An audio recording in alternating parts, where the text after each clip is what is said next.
afternoon, 3 p.m. We are here to share what we know with you. And this is our YouTube channel. And you can always catch me when you come to Community CPA YouTube channel, where you see all of these, icons. What do you call that? The little squares representing each of the talk we did. We have more than 1,000 of them in there, folks. So you can do keyword search, type in year-end planning, you find us. I hope you enjoy it. And other than that, folks also ask, hey, how do I make an appointment with you? You make an appointment with me on our website. Look at communitycpa.com. And there is a place called appointment. Didn't you see that? The green one? Right there on the top right here. If you click, you will come to this screen. You have all the partners here. And if you need IT, you have Derek. And if you need me, you have me. And you click into my calendar. If you highlight, you come in here and you click on me, and you will actually be able to look at my calendar. What is availability? And once you book and you'll get confirmation, I'll see you there. All right, without further ado, let's talk about what's important today. So we actually want to talk about construction accounting today. And there's a lot of small builders out there, or you just started. You started with one project, and now is the time to file taxes. You're like, Ying, I have a lot of income, but the income I have, I cannot pay taxes. I would have no money to buy materials. So what you are experiencing, it is the construction accounting that you should know. I know for small businesses, why do we care? We're small. We can use Excel spreadsheet. We can get it done. But no, folks, you need to know how to get that done like the big business. I'm not saying that you need to do that right now, but knowing it, have the sound bite of those concepts. It will help you to grow your construction company to the next level. Just in case you do not know me, my name is Ying Sa. I am the CEO and the founder for Community CPA. Yes, under my belt, I have years and years experience. 25 years. Is that too short or too long? I think it's too long, right? But I still enjoy it. I would enjoy another 25 years if I have the privilege. All right, our firm, collectively, we speak 10 different languages. We serve 10,000 plus, actually 12,000 clients worldwide, literally. And not saying it just for saying it, literally, worldwide.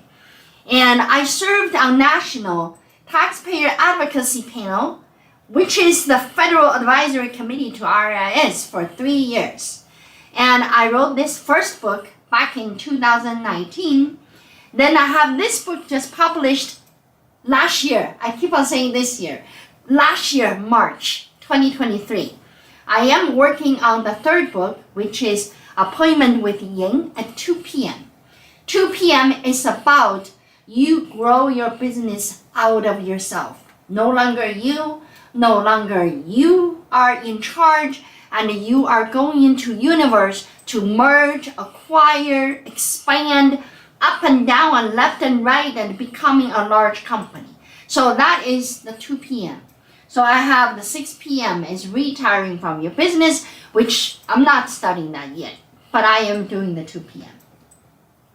Everything we talked about, no responsibility disclaimer right here, right now, because when you take knowledge out of internet, it is like you adopted a puppy and you want the puppy to behave like yours, you got to train it, right? So if you get knowledge out of internet, you want to make sure that fit you and making it yours. So don't just take the knowledge, take the soundbite and goes, that's true. No, don't do that. And you want to learn, you want to tie your own situation with what we talk about and make yourself a great businessman, businesswoman. Okay, practical application, accounting consideration for construction. All right, which one is which. And this is actually when we talk about construction company, we say, hey, you probably better off to account this project or to make your business a accrual method accounting. Some people go, what? Which is which? I am cash method. Oh, I'm not sure. I don't know. I just use spreadsheet. So what do you mean, Ying? I don't use QuickBook. I don't use accounting CS. I just use Excel spreadsheet. And I don't know what method I was using. Am I using cash method or am I using accrual method? I don't know. Does that matter? You should know. That is matters. And so now I want to give you this overarching understanding of the accounting principles, so you don't really get confused, because there's a lot of buzzword around this, right? You heard people saying completion method, contract method, and cash method, accrual method, and hybrid approach method.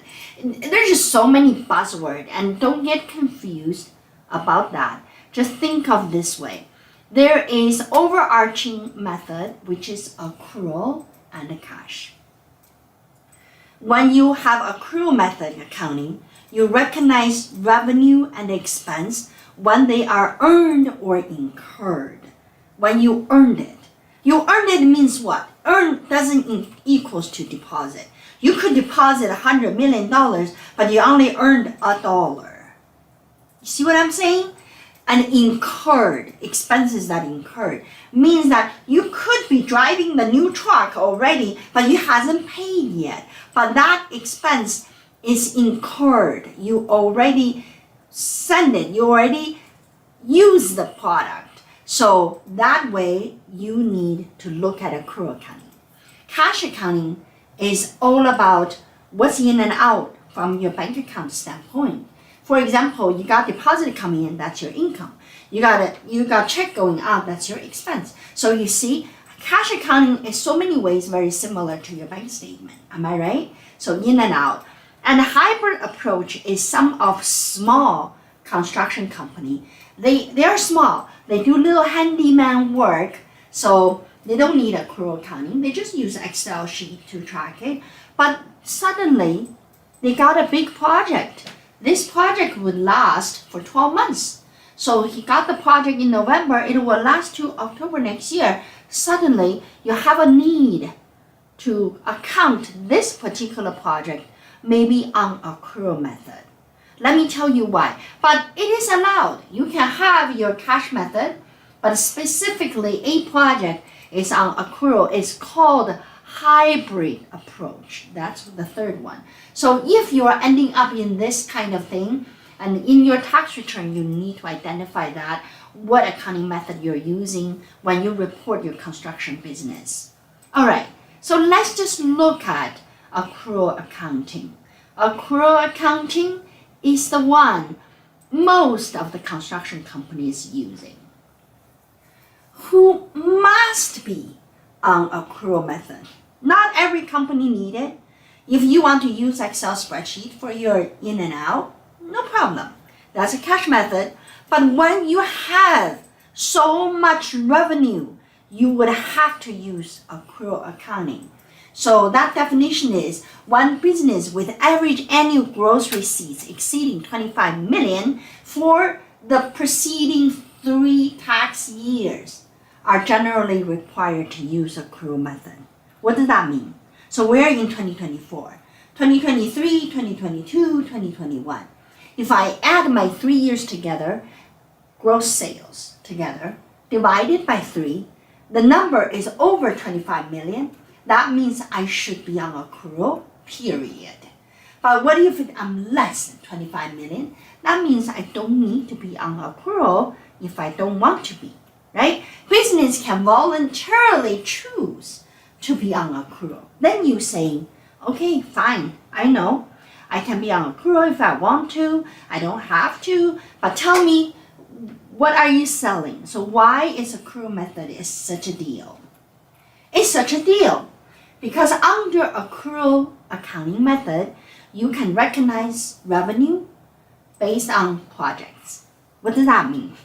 So the most common way for construction company to recognize their income, their revenue, is by percentage of completion. You know how when you bid on a job, say you build a building, $1 million worth building, $1 million. So you are going to charge this client $1 million. And you sign the contract on December 1st, 2023, and you ask client to pay you $200,000 for the down payment. So you can start working. So client paid you $200,000. But between December 1st to December 31st, you finished only let's say only 10% of the construction. 10%. So the completion method would say that you take 10% of revenue, which is $100,000, not the 200, and then you take 10% of the expense, you match that up, you file taxes. So if your general profit is about 10%, then you actually have $100,000 revenue and a minus about $90,000 expense. So you have 10% of revenue, 10% of net profit. That's what taxes you're gonna pay. You pay 10% times tax rate. There you go, you finish your tax return, right? So this is percentage completion method. There is another method, it's called completed contract method. Then if this project you got, and you're not accounting anything, you're not accounting income, you're not accounting expense, you're gonna wait until everything is done. Then you will report income, you will report expenses. Yes, you can do that. So these are the most common accrual accounting method. Earlier when I was talking about this $200,000 the client already paid you, and remember you only completed 10%, so there is another $100,000. Where did that go? Where did that go? And that one is what we call the overbilling liability, folks. So under accrual accounting, you can have overbilling liabilities. You don't need to pay taxes for it because you overbilled your customer. So that $200,000 you got from customer, $100,000 become your revenue. The other $100,000 goes on to your balance sheet, become a payable overbilling liability. And what about you finish the $1 million building and supposedly you got $1 million from your customer, but they're like, nah, we're gonna keep 10% as a retainage and we don't really want to give you yet until we know the heating cooling is working, because it's gonna take us a year to know whether the the heating cooling is going to work. Like today, right? Today we had, I'm here in Des Moines, Iowa. We had a really big snow this morning. First of all, there's no electricity when I woke up, and so I was like figuring out from my phone. I figured out that the office actually have electricity, so I just actually moved myself from home to the office. And even though the snow was really big, but it's still better to stay in the place with electricity. So with that kind of condition, sometimes you finish construction, but your customer want to test it. So they don't give you the money one time. That retainage is what? Is receivable. So yes, because you are on accrual, so you reported $1 million income and you make deduction, you pay taxes, but you still have $100,000 on retainage. You don't know what to do with it. I'll tell you what to do. If you have a really nice customer, you know that they're gonna pay you eventually, then you just keep it on the book. When the customer pays you, and you are good. So you reverse receivable and you put in the deposit in the bank, you already reported income. But what if it's a nasty client? And not only they don't pay you, and they also go ahead and file bankruptcy on you, and it doesn't really matter, you don't get your money. Then you can write it off, reduce the $100,000 from the income that you claim. So see, so these are accrual accounting kind of thing. If you're under accrual, you would have those tools and you can do allowance on receivable. And if you have multiple contract going on and you have multiple retainage sitting on your bank account, you know some of them cannot be collected, I would just write them off. So based on your experience, right? So really, you would know how to select the best method. You may say that, well, Ying, I'm so small. Those big buzzwords are so complicated. I don't know how to treat them in accounting. I don't know how to do the debit credit like you said how to do. Not a big deal. If you use Excel, you can write about, oh, I overbilled this much. You can write about, I have this much, I haven't really got it from client yet. Maybe they're not paying me, I don't know. Because those are the things your accountant would spot. They would know exactly what you're saying. But if your tax form says it's on cash, then these are all not important. But if your tax form says you're on accrual accounting, you're a construction company, these are your daily cup of tea. And you should have this cup of tea every day, because that helps you to save your cash flow, folks. Can you imagine by the end of December, you got $200,000 and the completion method allow you to only report $100,000. The other $100,000, you already have it, but you do not need to report it to the income. So that gives you $100,000 additional cash flow. Am I right? And then your retainage. If you ended up and writing off your retainage, and then you'll be paying less taxes because your income gonna drop. So that would give you cash flow. Am I right? Of course I'm right. All right, selecting the best accounting method, percentage completion method is the way to go, folks. If you are doing accounting for your construction company, you should look into IRS Code 460 and really know that how to do these accounting properly for yourself. Of course, there's exceptions. You don't have to be the percentage of completion method. There's a lot of exemptions, and one of the exemptions I already mentioned to you, right? If you are less than $25 million in the total revenue, and you can choose your method. You don't have to go to accrual, but you know that accrual method has so many things that you can work with, right? It's reflecting your operation a lot more closer than a cash method. Am I right? So there's a reason why construction company should be under accrual. Then of course, for selecting accrual method, and you also have a way to make that only for a project. For example, you always did your taxes on cash method. Ever since you started this handyman company 20 years ago, now it's becoming bigger and bigger. You were on cash method the whole time. Now you're getting bigger contracts. So what we would recommend you to make sure that you choose the project and you choose contract method and use completed contract method to do it, or selecting your project, make that particular one by completion method. As long as you consolidate all of your expenses and income at the end of the year and report that properly on your corporate tax return, you should be good. You should be okay. So with that said, and I want to kind of pause right here and let's rethink about accounting method for construction company. So if you have a construction company, and the reason we say that is because construction is not necessarily always very quick and short, right? They sometimes takes time. Sometimes they takes years. So when you get into that kind of construction, you are using completion method.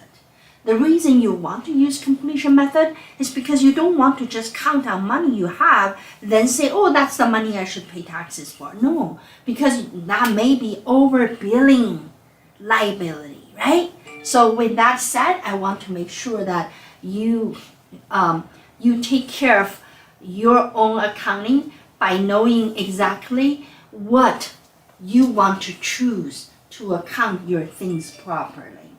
All right. Then now let's talk about, the accounting software that you use. This is also related to the construction company. A lot of times people come to us with their construction company. And when they come in and all they have is one column, income, expense, this and that. and they don't really have anything what we call the job costing.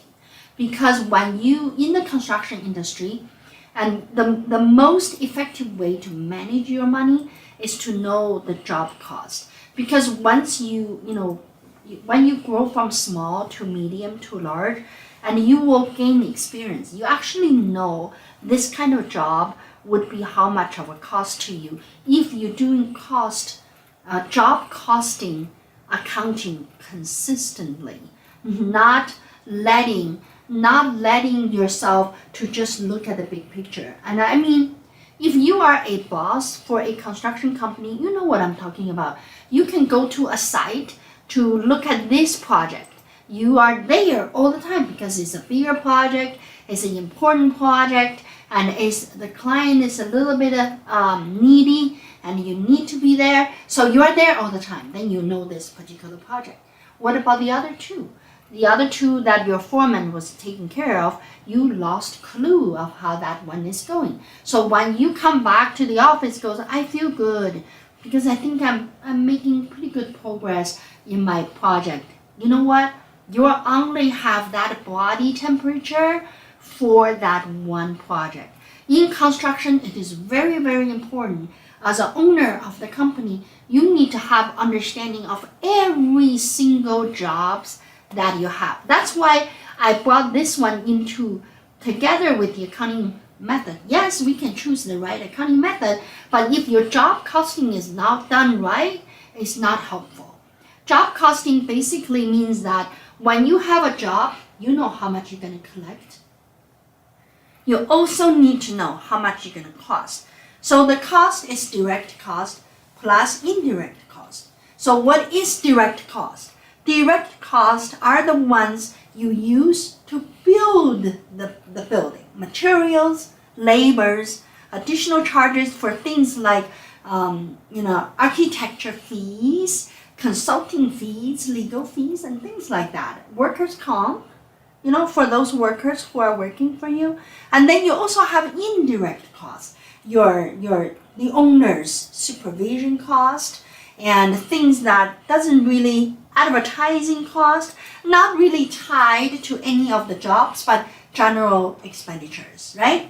So with those kind of things, you know that when you have a project, not only you know exactly what the project itself costs you on the indirect cost side, you also need to know about the indirect cost side. Indirect cost is cost that are not directly related to your project, but yet is necessary to have in this project. Normally, the experienced construction company, they come up with indirect ratio, their indirect cost ratio. So for every man hours, they put in the indirect cost 25%. So that way, when they look at man hours for this project, they already have indirect cost calculated to it. So my next slide is actually just give you that formula.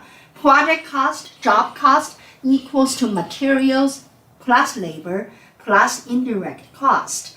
And the indirect cost equals to estimated overhead cost divided by total anticipated projects in the year or total hours of the labors. So let's say if you just have two projects in the year, one is $300,000, the other project is $700,000, and say your total indirect cost, the money you pay to your CPA, the money you pay to Ying, say $1,000.